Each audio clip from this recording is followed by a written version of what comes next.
Oh, I'm speaking personally, absolutely. I mean, every day you can get bad advice. I guess what my suggestion would be, don't get hung up about it. It's going to happen.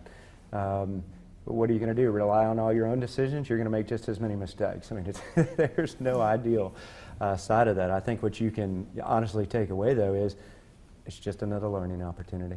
Whether someone hands it to you or you create your own mess, it's just another learning opportunity.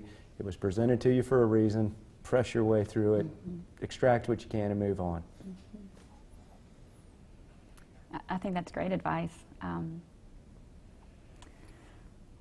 I think moving into this next phase is the place where I feel most that I'm getting mixed advice. The entrepreneurship side. So it's do it this way, do it that way. Start small, start big. License it, don't license it. You know, the patent doesn't help you, the patent does help you. So, and this is an area I don't have any foundational experience.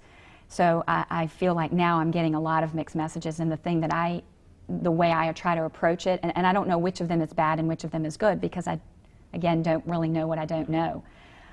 What I try to do is I try to take time, and I try not to make any decisions based on one conversation, and I also try to sleep on things and really let things sort of boil down, because then I'm able to sort of make a more informed decision instead of reacting maybe to the first piece of advice I heard or the first person that I talked to. Would you say that it's quite possible many times all those people are right? It's really a matter of what you choose and the ramifications of that particular Right. path and what you're willing to accept? Right, Yeah. right, And that's where that reflection comes in. right. I guess the thing you hear people say all the time, well, I've got a lot of experience. And sometimes I want to follow that question up, but was it good experience? Because sometimes people have a lot of experience, but the experience wasn't all that great. So you kind of have to ascertain if they had good experiences or they just had experiences.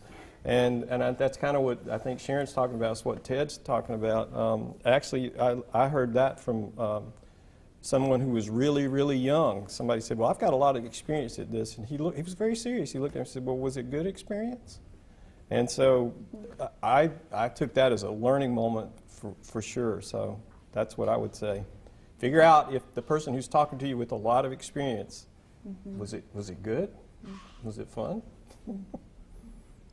That's an interesting comment, because in the venture capital world, when you have an idea and you spin off a business and ultimately it's time to seek external funding, one of the things they're going to look for is who's going to run this business, who's going to be your CEO and all. And if the answer, I believe, and Ted, you know more than I do because you lived in this world, but I believe the answer that gives venture capital and the other investors a greater comfort is that you have done this, you have had experience, and you have failed.